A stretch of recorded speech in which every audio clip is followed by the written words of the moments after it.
Very warm and cheerful good mornings to all of you. आज मैं discuss करने जा रहा हूँ यूनिट एंड डायमेंशंस का 10 क्वेश्चंस, PYQ 10 क्वेश्चंस। ओके, तो उम्मीद है आपको अच्छा लगेगा। देखो, सबसे पहला क्वेश्चन ये है कि 1 एंगस्ट्रॉम किसके बराबर है। ठीक है, जैसा कि मैं जानता हूँ 1 एंगस्ट्रॉम जो होते हैं किसके इक्वल होते हैं 10⁻10 मीटर। और हम जानते हैं कि 1 मीटर में जो होता है आपका 10⁻³ मिलीमीटर होता है, तो उसी अकॉर्डिंग चेंज कर देंगे। अब जानते हो आप बेस सेम है, पावर ऐड हो जाएगा।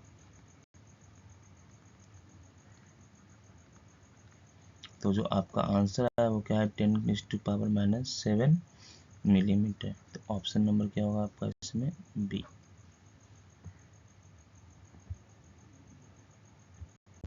ये जो क्वेश्चन है इसमें आपको जो बोला जा रहा है कि कौन सा फिजिकल क्वांटिटी है जिसमें आपका परसेंटेज चेंज सबसे मैक्सिमम होगा। ठीक है, जब कॉपर को हीट किया जाएगा। ठीक है, तो मेरे पास 4 ऑप्शन है, radius, area, volume and length. जैसा कि हम जानते हैं एरिया का फॉर्मूला क्या होता है आपका surface area of sphere 4πr²। ठीक है, इसको अगर आप पहले फ्रैक्शनल चेंज में चेंज करोगे तो ये क्या होगा डेल्टा ए अपॉन ए, फिर 2 into delta R upon R. ठीक है, और उसी तरीके से आप वॉल्यूम का जानते हो फॉर्मूला 4/3πr³ होता है। इसको फ्रैक्शनल चेंज में चेंज करोगे आप डेल बी बाई भी, तो क्या हो जाएगा आपका 3 डेल आर अपॉन आर। ठीक है, तो साफ देख रहे हो आप कि ये 2 गुना है रेडियस, है ना, 2 गुना है फ्रैक्शनल चेंज ऑफ रेडियस का, ये 3 गुना है फ्रैक्शनल चेंज ऑफ रेडियस का। तो जाहिर सी बात है जो वॉल्यूम है आपका, है ना, वो मैक्सिमम चेंज करेगा जब कॉपर को हम हीट करेंगे। थर्ड क्वेश्चन देखो, यहाँ पे कहा जा रहा है कि डायमेंशनलेस फिजिकल क्वांटिटी, जैसे कि रिफ्रैक्टिव इंडेक्स हम लोग जानते हैं C/V, speed of light in air to the speed of light in medium, दोनों क्या है आपका डायमेंशनलेस फिजिकल क्वांटिटी है और इसका यूनिट भी नहीं है। तो वैसे ही पूछा जा रहा है कि डायमेंशनलेस फिजिकल क्वांटिटी का क्या होगा।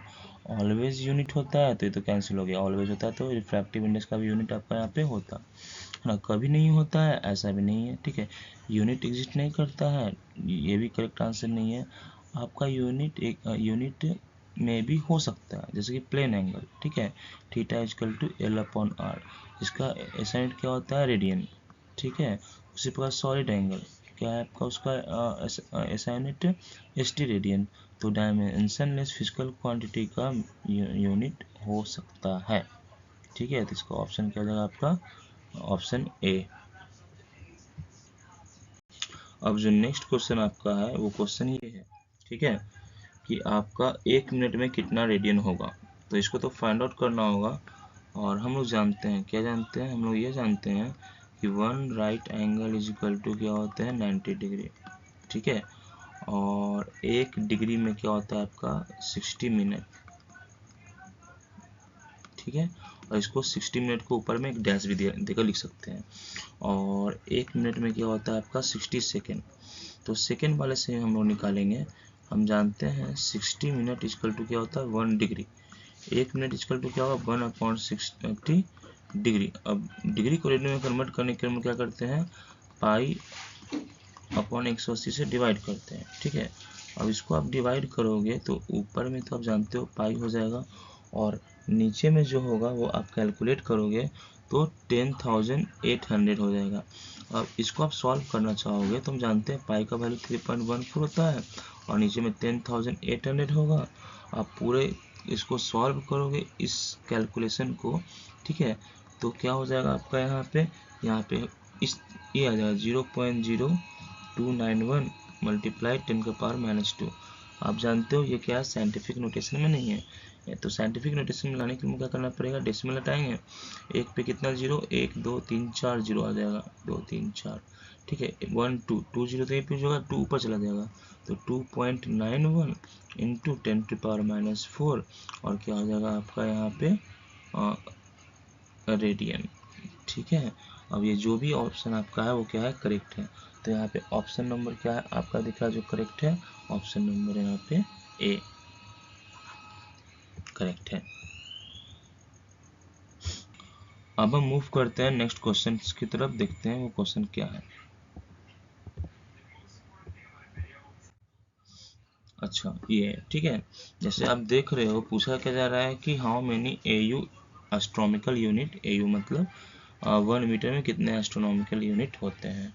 ठीक है, तो इसको सॉल्व करने के लिए आपको पता होना चाहिए कि एक एस्ट्रोनॉमिकल यूनिट में कितना मीटर आपका होता है। ठीक है, तो उम्मीद करता हूँ कि आप सबको मालूम होगा। तो क्या होता है आप जानते होंगे। ठीक है, 1 एस्ट्रोनॉमिकल यूनिट इक्वल टू क्या होता है 9.46 इंटू 10 का पावर क्या होता है 11 मीटर। ठीक है, तो हम जैसा कि बोला हूँ 1 एस्ट्रोनॉमिकल यूनिट इक्वल टू क्या होता है 1.4, ठीक है 96 इंटू 10 का पावर 11 मीटर। और एक लाइटर में क्या होता है 9.46 कर होता है। ठीक है, 10 का पावर इंटू 10 का पावर 15 मीटर। तो हमको अभी इसी से काम चलाना है। तो एक एस्ट्रोनॉमिकल यूनिट इक्वल टू क्या हो गया 1.496 इंटू 10 पावर 11 मीटर। तो एक मीटर इक्वल टू क्या होगा 1/1.496 इंटू 10 टू पावर 11 मीटर। आप इसको सॉल्व करोगे तो ये क्या आ जाएगा आपका 6.68 इंटू 10 टू पावर -12 AU। यहाँ पे कौन सा ऑप्शन आपका हो जाएगा, ऑप्शन नंबर डी। ठीक है, अब नेक्स्ट क्वेश्चन की तरफ मूव करते हैं। अब यहाँ पे आप देख पा रहे हैं कि रेंज ऑफ मासेस क्या होगा फिजिक्स में। तो जैसा कि हम जानते हैं इलेक्ट्रॉन का मास सबसे छोटा मास है और यूनिवर्स का मास सबसे ज़्यादा मास होता है। तो मास ऑफ इलेक्ट्रॉन हमको पता है। ठीक है, वो क्या होता है 9.1 इंटू 10⁻31 kg। आप 10 डेसिमल हटाओगे ऊपर ले जाओगे तो 10 का पावर -30 kg आ जाएगा। तो ये तो पता चल गया कि क्या होगा सबसे छोटा मास क्या होगा 10 का पावर -30 kg। ठीक है, और ऑप्शन सी और डी दोनों में 10 का पावर -30 kg है।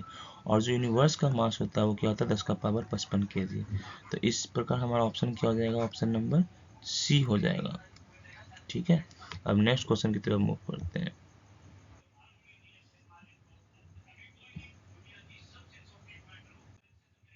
अब आप यहाँ देख सकते हो कि हमको डायमेंशन ऑफ एनर्जी पूछा गया है मोमेंटम, एरिया एंड टाइम के टर्म्स में।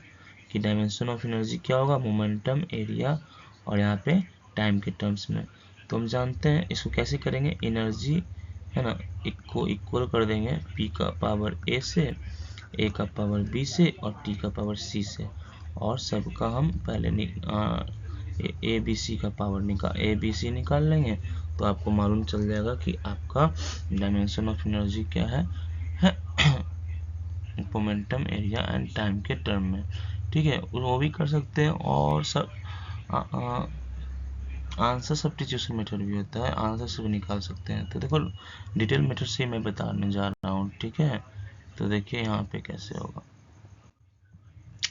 जैसे कि आप यहाँ पे देख जानते हो कि एनर्जी किसके इक्वल है लीनियर मोमेंटम।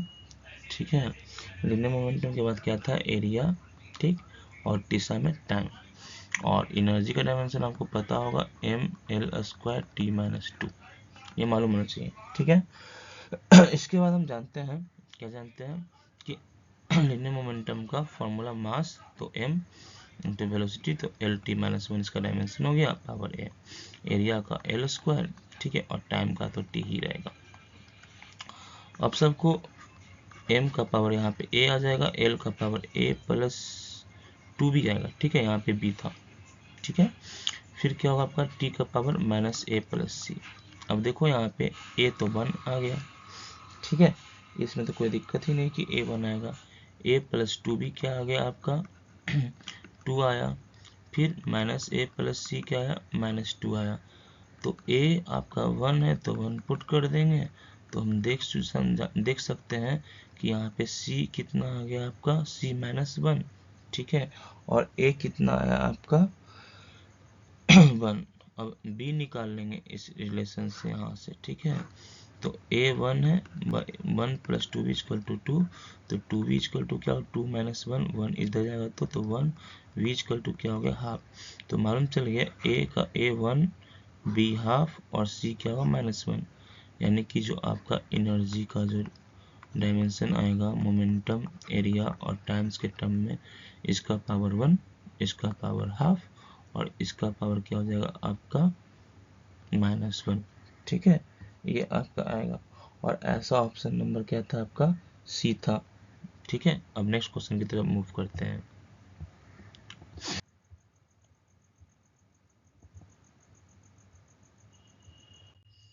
अब देखिए यहाँ पे x का मान पूछा जा रहा है। ठीक है, तो x का मान कैसे निकालेंगे, ये बहुत ही आसान है। ठीक है, पहले इसको आप लिख लो 10 ग्राम सेंटीमीटर।